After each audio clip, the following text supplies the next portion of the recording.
Perkenalkan, nama saya Mursyid Menangan Limbong dengan NIM 4212301036 dari kelas Meka 5B pagi akan menjelaskan program yang dibuat untuk UTS Machine Vision kali ini. Nah, pada program ini adalah program yang akan dibuat pada hari ini adalah klasifikasi karakter tulisan tangan pada dataset MNIST menggunakan HOG Feature Extraction dengan classifier Super Vector Machine. Nah, pada program ini tentu akan diperlukan beberapa library. Yang pertama adalah digunakan adalah ARGParse. Nah, library ini digunakan agar nanti kita dapat memberikan argumen tertentu sebelum menjalankan program kita. Selanjutnya ada library OpenCV. Nah, OpenCV digunakan untuk menghitung fitur HOG. Kemudian juga ada NumPy, di mana library ini digunakan untuk melakukan perhitungan numerik. Selanjutnya ada Pandas. Nah, library ini digunakan untuk meload atau memuat dan memanipulasi file CSV dari dataset.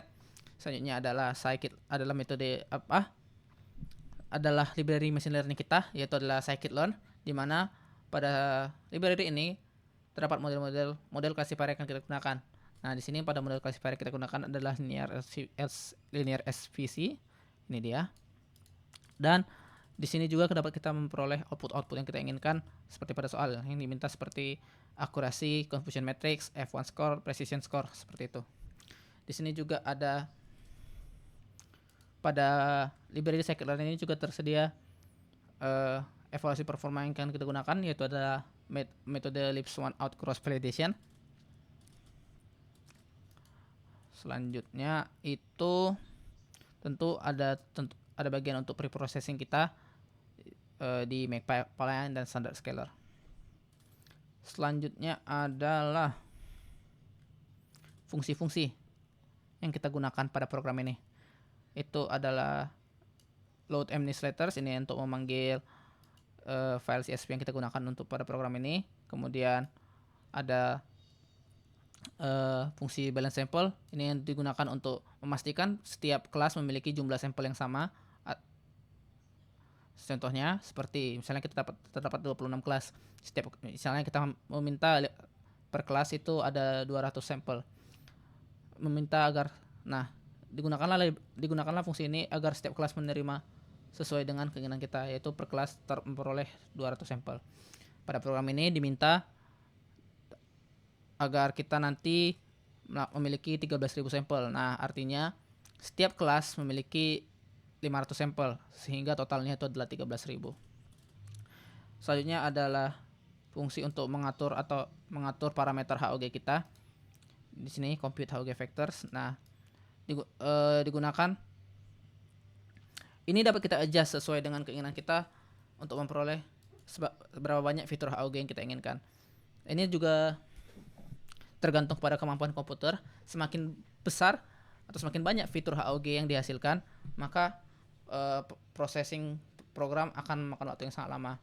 Nah, di sini sudah saya atur sedemikian rupa sehingga jalannya program tidak akan memakan waktu yang lama. Selanjutnya adalah fungsi evaluasi kita menggunakan LOCV, di mana tugas dari fungsi ini itu untuk melatih dan mengevaluasi model menggunakan LOCV. Cara kerjanya, program ini akan membuat pipeline terdiri dari berapa banyak fitur HOG kita, kemudian melakukan processing LOCV, di mana LOCV ini akan melatih setiap sampel dengan membandingkan dengan sampel yang lainnya lagi. Contohnya, artinya terjadi 13.000 tes dan 13.000 prediksi. Oke, ini yang memakan waktu yang lama. Pekerjaan inilah yang memakan waktu yang lama. Nah, selanjutnya itu ada. Nah, untuk mengotomasikan proses ini, kita gunakan fungsi ini, cross predict ini, sehingga sini juga terdapat paralelisasi ya, di mana fungsi variabel nJobs ini memungkinkan kita untuk melakukan pekerjaan secara paralel. Contohnya, jika kita buat nJobs sama dengan -1, artinya program ini dijalankan secara paralel pada setiap core pada komputer. Tentu ada untuk variabel verbose ini itu untuk menampilkan log atau menampilkan proses sudah berapa banyak task yang kita lakukan, tampilkan pada terminal. Selanjutnya itu adalah untuk output kita. Ini adalah fungsi untuk output kita, ini mana terdapat function matrix, F1 score dan akurasi dan sebagainya. Nah, sini juga terdapat argumen. Jika argumen ini dipanggil, maka program akan menghasilkan file CSV. Ini akan saya tunjukkan. Oke, itu dia. Selanjutnya adalah fungsi main, di mana di sini pertama argumen-argumen dapat kita gunakan pada program ini. Contohnya sampel per kelas, ini seperti yang saya bilang. Program dapat dijalankan berdasarkan berapa banyak sampel per kelas yang kita tentukan. Secara default di set sebanyak 500 karena permintaan soal ada 13.000, set 500 hingga 500 kali 500 kali 26 sama dengan 13.000. Dan argumen-argumen yang lainnya. Selanjutnya itu pada fungsi main ini juga terdapat ini untuk memanggil dataset.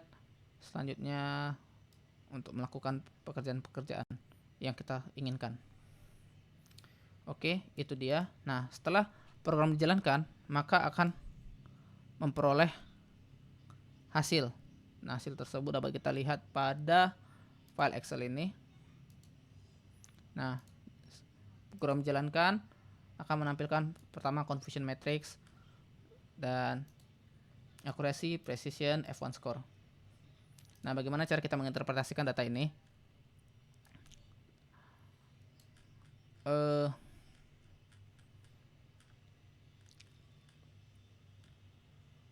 Pertama, kan setelah kita melakukan metode-metode yang kita inginkan, nah sekarang diperolehlah data.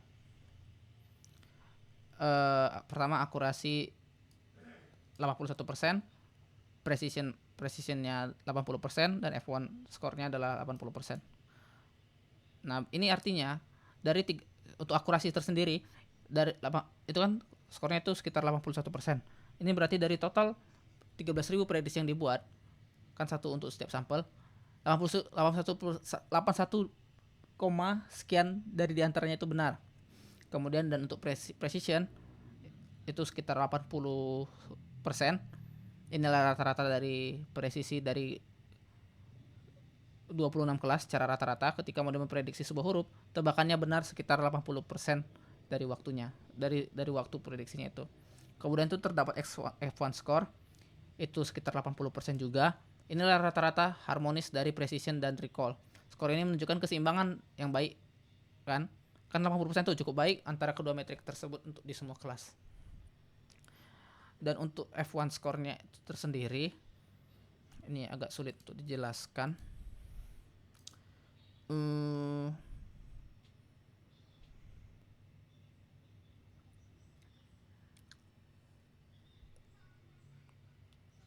Kita bisa lihat dari akurasi